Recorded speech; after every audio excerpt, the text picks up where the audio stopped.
Days of Our Lives, October 10. Why the Clyde West supervillain era should end. In Thursday's episode, Clyde ordered Mark to kill Chad after fake Abbey marries him.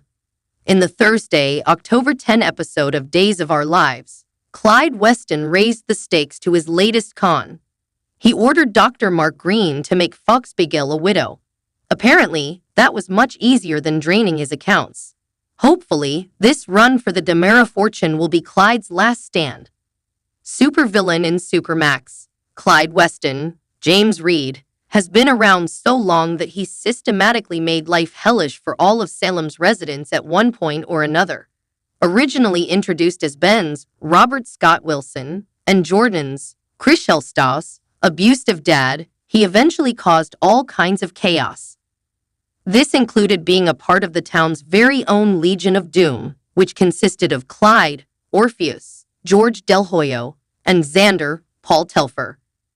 But that drug ring he somehow operated behind bars extended his villainous reach in Salem, and when he was finally recaptured, we thought that would be it for a while. However, the show returned to the Clyde well pretty quickly.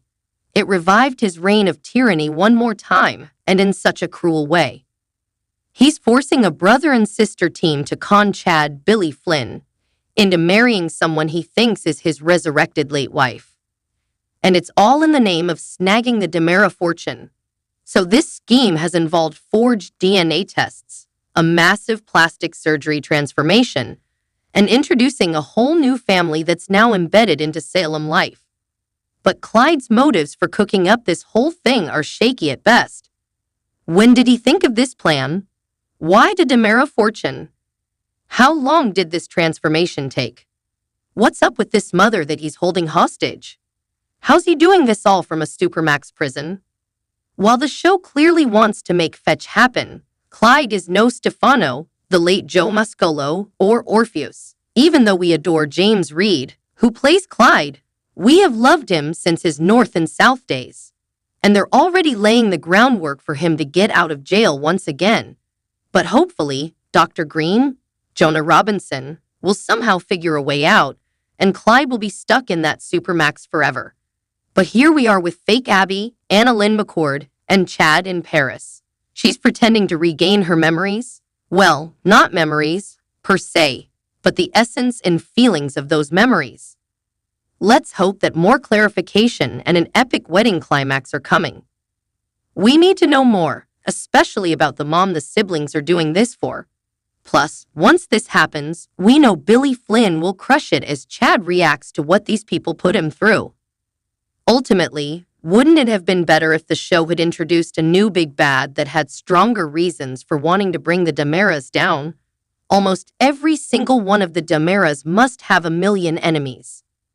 Their family superpower is pissing people off with their lack of morals, excess of arrogance, and willingness to harm others. Days of Our Lives, October 10. Why the Clyde West supervillain era should end. In the long-running soap opera Days of Our Lives, viewers have become well acquainted with Clyde Weston, a character whose tenure on the show has been marked by his ruthless behavior and dangerous tendencies. Clyde, portrayed by James Reed, has gone from being a morally gray character to a full-blown supervillain, wreaking havoc on the lives of beloved Salem residents. However, as Days of Our Lives continues to evolve, many fans and critics argue that Clyde's era of villainy has run its course, and it is time for the show to move in a new direction. The supervillain era of Clyde Weston, once intriguing and thrilling, now feels drawn out, repetitive, and detrimental to the series' growth. The rise of Clyde Weston. When Clyde was first introduced to Days of Our Lives, he was a layered character. Coming from a rural background, Clyde was a tough, no-nonsense man with a criminal past, but he wasn't initially portrayed as a caricature of evil. His relationship with his son, Ben Weston, was complicated and abusive, a storyline that highlighted the psychological damage Clyde inflicted on his family. Over time, though, Clyde's character became more one-dimensional, losing the nuance that once made him interesting. His transformation into a supervillain was solidified through a series of crimes, including drug trafficking, manipulation, and murder, often feeling like he was simply added to the plot to create chaos. What made Clyde compelling at first was that he wasn't just evil for the sake of being evil. He had motivations rooted in his past, and viewers could understand, if not condone, why he acted the way he did. But as Clyde's story continued, his motivations became increasingly obscure, and his actions more villainous without much justification. It is here where his downfall began, not as a character in the plot, but as a figure who could hold audience interest. Villain fatigue. One of the challenges with soap operas, especially long-running ones like Days of Our Lives, is that villains can wear out their welcome.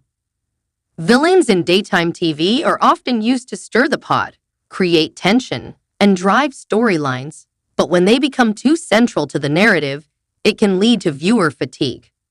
Clyde's supervillain arc has been drawn out for years, and while some fans may still appreciate his character, there's a growing sentiment that his story has overstayed its welcome. It's not just the length of Clyde's tenure that has caused this fatigue. It's the repetitive nature of his actions. He's kidnapped people, plotted murders, dealt drugs, and terrorized the town of Salem multiple times. Each time, it seems as though Clyde's defeat is temporary, only for him to resurface with another nefarious scheme. This cyclical nature diminishes the stakes of his actions. If Clyde can't be truly defeated, his villainy loses its impact, and viewers are left wondering why they should care about the danger he poses. Lack of character development. Another reason why the Clyde Weston supervillain era should end is the stagnation of his character development. Soap operas are at their best when they allow characters to evolve over time, shifting between good and bad, experiencing redemption arcs, or spiraling deeper into their flaws. Clyde, however, has remained largely static. He's been given chances to redeem himself, but those moments are fleeting and usually serve as a setup for his next evil plot. In comparison, other Days of Our Lives villains have had much more dynamic arcs. Stefan of Demera, for example, was always a threat, but his motivations were deeply personal, and his relationships with other characters evolved over time. Clyde, on the other hand, doesn't seem to have any deeper connections with the residents of Salem outside of using them for his schemes. His relationship with his son Ben has been explored in detail, but even that storyline has become stale. Moreover, as Clyde continues to operate as a flat villain, he detracts from the potential of other characters and storylines.